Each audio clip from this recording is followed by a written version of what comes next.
Hello, everyone. It's Seth, probably better known as Saffron Olive, and I'm joined again today by Chaz. How's it going, Chaz? It's going well. We get to talk about Eldrazi monsters and boars and Emrakul. I'm excited. That's right. We are wrapping up our week-long Eldritch Moon set review by breaking down the colorless cards from the set. So let's jump right into it. We have a couple colorless mythics. First off, Decimator of the Provences. The first emerge card we've talked about, Chaz. What do you think of this one? Well, firstly, yeah, this is the first Emerge card that we've talked about. Emerge is just really awesome. I don't know if anyone doesn't like this so far, but you should. Emerge is great. I think it's going to be interesting how people integrate Emerge into existing lists or build around Emerge. I really like the mechanic a lot. It's very flavorful too, with like you think of like the alien type thing where the alien just kind of busts out of a human's chest. It's kind of graphic, but I think we know where we're going with this. In terms of Decimator of the Provinces, just a great Princess Mononoke reference with the crazy Eldrazi boar.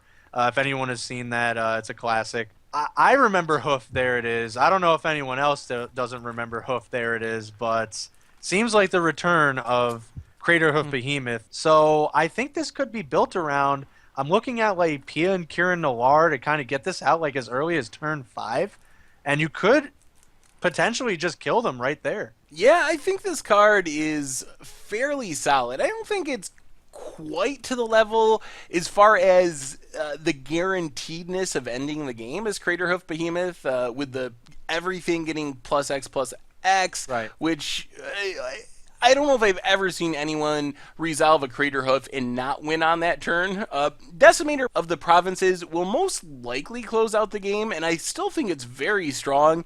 And the fact that you can cheat on the mana thanks to Emerge, which I think is the most underrated mechanic from Oh yeah. Eldritch Moon. People just don't seem like it doesn't read that well. You read expensive mana costs, and I got to sack a creature, and you think, but really, it's a way to cheat on mana and get some super powerful effects into play quickly. Yeah. And Decimator of Provinces is a pretty good one to cheat into play. If you're just kind of flooding the board with early creatures and can play this on turn 5 or turn 6, that's going to close out a lot of games. Oh, well, next we have one of the face Oh, cards of the set, Emrakul, the Promised End. So I'll let you handle this one first, Chaz. I I don't know why people didn't like this card at the beginning. You wrote a very, very lengthy and in-depth, great article about Emrakul on the site. It was well done. I agreed with everything that you said. Not a lot of people have played it in standard that you had to play around Mindslaver. Having a Mindslaver effect done to you is really, really awful. And it's an effect that we haven't seen in quite some time. I'm going to go out on a limb and say people are going to get tired of this card very quickly. It's going to ruin a lot of your games, and there's not a lot of ways to even deal with this. Yeah, I think Emrakul is great as well. It's huge, it's hard to deal with, it closes out games in one or two attacks, and the ability to Mindslaver your opponent is incredibly powerful. You not only can sometimes get some information about your opponent's deck and what they're playing, which is really valuable, although you can no longer look through your opponent's sideboard. They changed that rule. Ah, But it is just a really above the curve card, especially when you consider it gets that cost reduction for the card yes. types in your graveyard. So a lot of times this is going to be an 8 mana or 9 mana, 13/13 flying trample with protection from instants that has a Mindslaver attached. And that, I just don't know why everyone wouldn't think that card is absurd when you read when you read those abilities and that cost Right. out in order. It just seems super powerful. Yeah, absolutely. Like you said, the cost reduction is definitely not a line you want to ignore. I love the flavor, even at 13 for 13/13 is pretty flavorful and also still good on curve. At 8, ideally, if you have delirium or something like that, if you have all the types to kind of reduce it down to 8, that's even better. Another thing to keep in mind is, again, like the Decimator, this is an on cast, so there's really no way they can deal with being mind-slavered.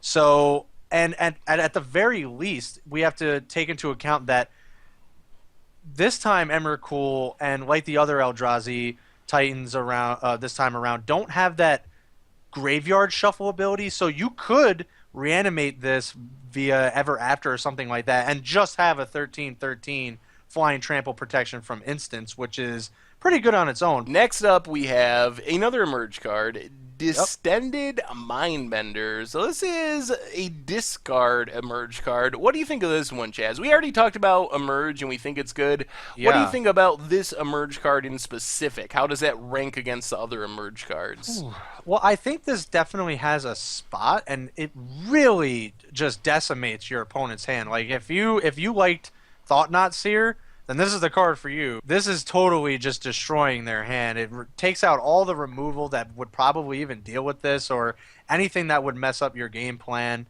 The Emerge is fairly doable, and it's a fairly costed body for not just the Emerge, but yeah, I really like this. Yeah, and it's important to note that unlike Thought Knot, the opponent never gets those cards back. Once they are taken from their hand, those are discarded forever. They don't get to draw another card when Distended Mindbender dies or anything. So I think this card is good, and one of the things I'm excited about is there are ample things that are worth sacking in Standard, or that you don't really mind sacking, that are maybe 2-3 mana to get the cost down, where you can play a card like this on turn 4 fairly consistently, and that just seems pretty backbreaking, especially if you're on the play and you're playing this and taking your opponent's collected company and some leftover Yeah. 3-drop in their hand. So I think there is a chance that this one sees play, but I think that Emerge is just such a powerful mechanic that most of the Emerge cards, I think, are playable in the right build. Yeah, absolutely. I mean, you talked about creatures already that you're likely going to want to sacrifice anyway, and Matter Reshaper comes to mind. That will likely be a key component to cards with Emerge. I talked about Thought Knot Seer. This is kind of similar. It would be even awesome just to Emerge Thought Knot Seer and take the card that they would have drawn anyways. Yep. Since we're on the topic of Emerge, we got another one, Elder Oh. Deep-Fiend. This is your favorite card, I think, in the set. One of, at least. This, you rave about this card, and for good reason. I am right there with you. It's amazing. Yeah, I think this card is the most powerful Emerge card and one of the most powerful in the set.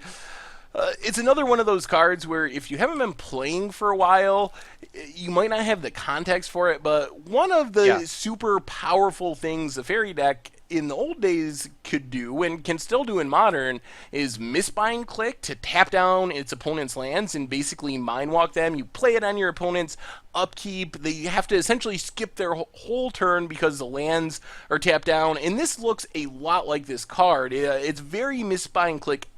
You get to tap down your opponent's lands. You can flash it in on upkeep. Misbind Click had Champion, which is a lot like Emerge as far as having to get rid of another one of your creatures to be able to get the effect. And this has the added benefit that you can randomly just tap down a bunch of blockers and swing for lethal. It doesn't only hit lands. So I think this card is going to be very heavily played in Standard. Yeah, I agree with you. Again, just another great Emerge card. We really both like the mechanic overall for good reason, and this just seems like the one that can utilize Emerge and just be so impactful because of that. You just, like you said, you could sacrifice cards in the same colors like Reflector Mage. Matter Reshaper again comes to mind. Cards like Thought Knot Seer, where it doesn't really matter anyway. You're getting a 5/6 and essentially misbind clicking them. I love the comparison and have played against Misbind Click in Standard, so I fully well know how powerful that effect can be. And here you just have it on a 5/6. So I think Elder Deep-Fiend is going to be doing some good things. Next, we have a really... there's a lot of unique colorless cards in this set. The next one is Eternal Scourge. So this is just weird. It is sort of a Mist Hollow Griffin type effect. You can cast it from your exile zone, but it also is a little bit like Norin of the Wary or something, where it exiles itself whenever it's targeted by something. So what do you think, Jazz? Is this a playable card or just some weird colorless card? I don't know. It is kind of weird. Well, it can't be pitched to Force of Will, so that Miss Hollow Griffin still has that going for it. I can't really evaluate this card. It's cool. I don't know if it's going to be viable. I remember back when Miss Hollow Griffin came around and was printed that they said they're not going to make creatures like this too often. Well, I guess it's been a little while, but Eternal Scourge is pretty cool. I kind of like the Norn of the Wary effect where it doesn't really die, so it's not like the exile thing. You have to like go through the motions of putting it back into your exile zone again. Kind of like Miss Hollow Griffin, if they were to just destroy it and it goes to your graveyard. This goes right back to being exiled, and you could just cast it again. If you need cards that pair with come into play ability, or come into play triggers or something like that, then this could potentially be something that it is an Eternal Scourge. It's going to keep coming back, and you can keep utilizing cards that revolve around come into play triggers. So that is something to think about.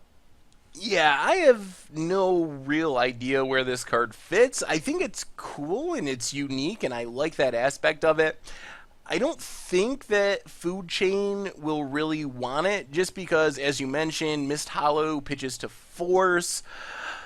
So I don't know. The upside of it is it's really hard to kill. The downside is you do have to actually spend that mana to recast it from exile. So if your opponent can target it with a Prodigal Pyromancer or a Tapper or something, it gets exiled and basically costs you 3 additional mana to get it back if you want to.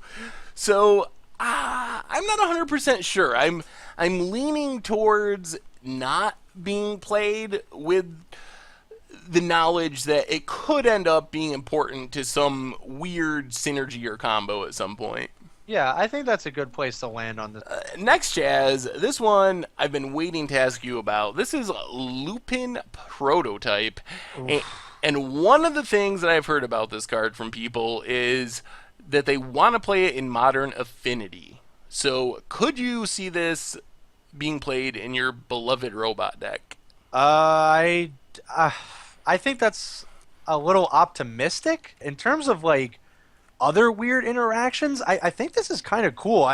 It's kind of funny that like this is like the joke about power creep where we have like 1 mana like 3/3s and 2 mana 5/5. So there's definitely that joke aspect to it, and it's cool. I wonder if like this can be viable with that card from Magic Origins that you can sacrifice a creature and they like discard their hand essentially because the creature's power is 5. So maybe additional Lupine prototypes are better just because you use one to discard their hand. That's an interesting idea. That's 3 mana, right? I can't think of the name of it, but it would be on curve if you played this on 2 and then that on turn 3 and just basically mind twist your opponent right out of the game. That seems pretty powerful. I know another place I've heard people mention it would be 8-Rack in Modern, but I don't think that's really worth it. One of the upsides of 8-Rack is you dodge your opponent's creature removal, and this would just be giving your opponent a target for removal. Plus, the most successful 8-Rack builds I've seen play Ensnaring Bridge, and this is one of the biggest nobos with Ensnaring Bridge, since it'll just never attack even if you are empty-handed, so it's pretty bad in that sense. So I think there could be some cool synergies with it.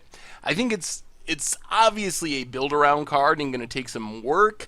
I'm not sure if the payoff is worth it or not. Like, it's big, but I can't imagine that you just want to play this and then 1-0 yourself and be like, all right, I'm going to beat you with the Lupine Prototype. And I guess that's where the argument with Affinity comes in, because it does work both ways. I don't know. I feel like Affinity can win well enough already that to kind of throw this in, I guess it could work. It's like I said, it's worth exploring, but if you're relying on your opponent to have no creature or no cards in their hand, then I don't think that's going to work out too well.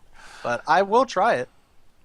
All right, next we have one of the jankier artifacts in the set, Soul Separator. So this one is just really odd. You sack it, exile a couple cards from your graveyard. One of them, you get a zombie equal to its power and toughness. Then you get a spirit, but it has the card's abilities. What do you make of this, Chaz? Really weird, but really cool. I mean, I think this is some great design. I think it could just be another tool in like a reanimator style list where later on in the game you can just throw something into the yard and you get a large creature and then a smaller creature with all the abilities and flying on it. So I really love the flavor. I love the design of this card, and it could be potentially powerful with the right creatures in the graveyard. I guess there could be a way to make it work. I think it's definitely something I could see being played in Commander and such. I'm just Yeah. not 100% sure what you do with it in Constructed. I also like the design. It is very unique. It might be the first time that we've had a token with Enter the Battlefield abilities. Yeah. I don't know. I think that's something to keep in mind because you do get obviously this plays well with come into play abilities or enter the battlefield abilities, and you essentially have split that card up into two. So now you get two creatures out of the deal, one just being large. You get whatever the enter the battlefield ability was, plus an evasive creature, a 1/1. So it's kind of cool. Next we have an equipment. This is Stitcher's Graft. When I first looked at this, this is much more powerful than I think people are giving credit to. It could be pretty devastating in the right list, especially like, I hate to bring this up, but humans could somehow make this a thing. This being paired with Sylvan Advocate is obviously amazing.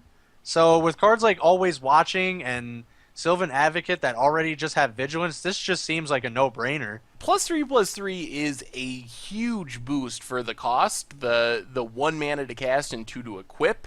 So that's the upside of it. There's obviously some drawbacks, but as you were mentioning, there can be ways to eliminate some of those drawbacks. So I think there's potential there, and I think the ways you mentioned are probably the easiest ways. Always Watching is a great one because it just eliminates the untapping problem altogether. Very last card of our Eldritch Moon set review, and we have a land. Not many lands in this set, oddly. Yeah. Only 2 in the entire set, but we have Geier Reach Sanitarium. So, sort of a Mikukuru slash Loot House combined card. Yeah, it's really interesting. It's cool that it's a legendary land. I guess if you need this effect, this is the card for you. This is a easier to use Lighthouse, and I guess it's fine. I don't. It's not really too exciting, but it definitely has some uses, especially in other formats like EDH Commander where you need something like this.